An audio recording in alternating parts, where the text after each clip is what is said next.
Hey y'all, it's Thea and we are here to assemble a crossbow. Today we're working with a Fairy 400 by Killer Instinct. Let's get into it.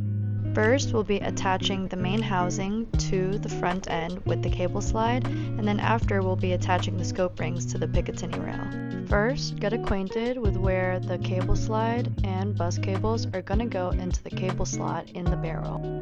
Next, find where the 33mm bolts are going to attach the front end to the barrel. Click the cable slide onto the bus cables. The deeper groove should be on top, and when you put the front end down, the flat side should be facing up.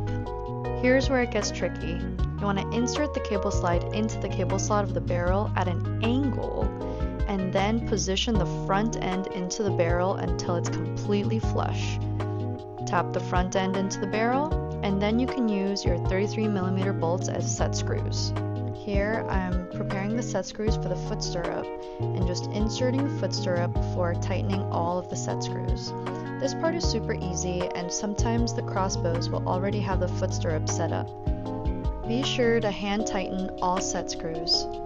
Now that the hard part is done, it's time to find the quiver mount location and begin the install. This part is super easy, and all you have to do is install the quiver, finish the quiver mount, and then lock the quiver up.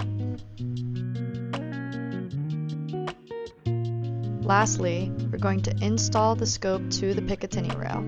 This should always go last so you can make sure that the scope fits to your specific needs. Screw in your field tips to your cross bolts, and congrats! You're all finished with assembling your crossbow. If you enjoyed this video, please like and subscribe.